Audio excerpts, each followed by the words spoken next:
chess friends, the latest Stockfish 17 beta, an impressive chess engine with 280 threads and 120 depths, is making waves. Today I have an exciting chess game with the Torch chess engine from chess.com, and I've also discovered a new chess opening that I can't wait to share. Let's jump right in. I started the game with e4, we have French defense normal variation, you can go with knight d2, knight c3 or e5, our new chess opening hides in knight d2 move, and after 2 moves Torch strikes the center with c5.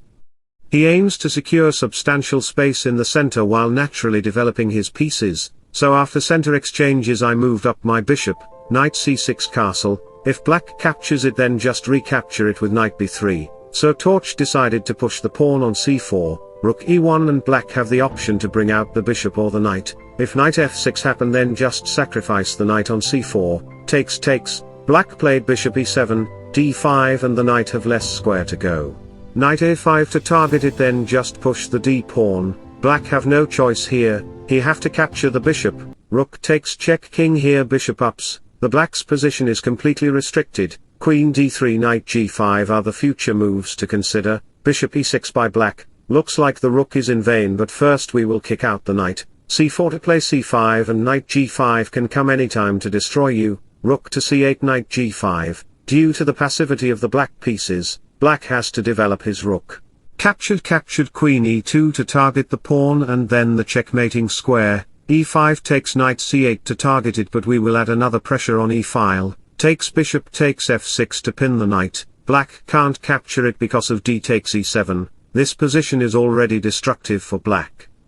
Life is never fair, and perhaps it is a good thing for most of us that it is not, so back to the position, if you decided to move out the bishop then we will sacrifice the knight anyway to play d5, no matter where the knight will go, bishop, d3 check will destroy you, bishop here and white gets his material back, knight ups d6 and that's it, you are gonna lose the bishop on e7, so in this position, Torch played bishop e7, knight takes c4 takes d5, I have the open rook file and the great pawn position on d5. If knight a5 happen then after bishop, d2 b6 knight e5, threatening to capture the knight to consider knight c6, targeting both of the nonsense, king runs bishop h5 to target it, g6 d6, bishop takes bishop f3 rook here and we will sacrifice the bishop on b4, well, black can't capture it because the bishop is pinned to the queen, knight b5 takes knight takes pawn to add pressure to the innocent guy, rook here knight takes bishop to play knight b7 discover check, king g7 knight e8, check. King runs bishop f8, we will bombard the king with full pieces attack to checkmate black with the queen. This is our new chess opening of Tarish variation French. You can analyze different lines from this position, if I do.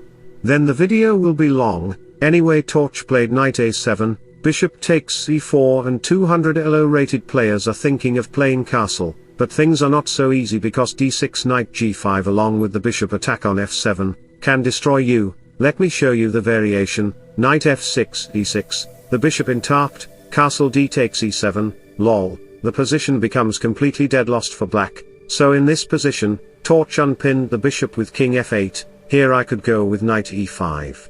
Black can choose knight development or b5 move, but his position will be completely dead lost after he plays b5, queen f3 to target it, knight blocks, d6 target the rook and the f7 pawn. If you save the rook, and how can you save the queen from the knight attack? Okay, queen b6, what about pawn takes check? And black position is completely dead lost, I will get a pass pawn on e7 and black's king is in a terrible condition.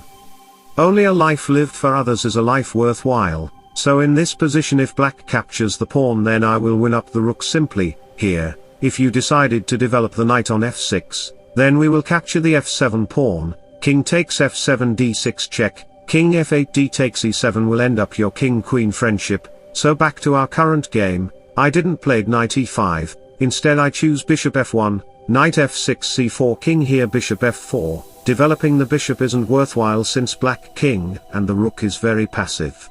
White is threatening to play d6, for this reason Torch played bishop b4, bishop d2 takes and he developed his bishop, queen f4 bishop g6 and I pushed the h-pawn, my intention is to play knight e5 rook d1 then push the g-pawn to play h5, h6 g4 g5, knight runs b4 and after couple of moves later we have rook e1, queen slides queen d4, knight f8 and I played a4, making a strong structure to push the d-pawn. I am still down a knight but this pawn structure is gonna destroy black, king backs a5 knight e5.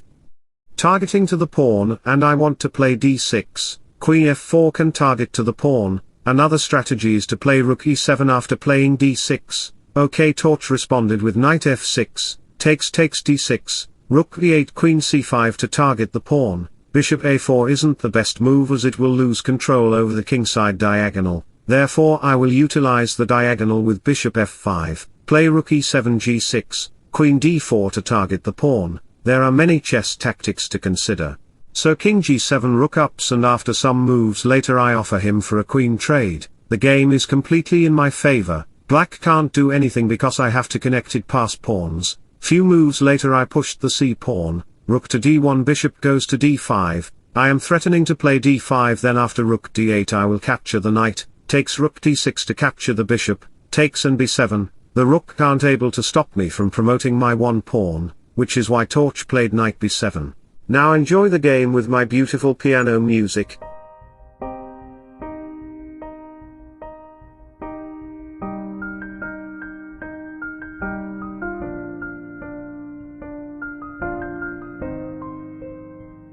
So wish you all the best, thanks for watching, subscribe for more, bye bye, take care, see you soon.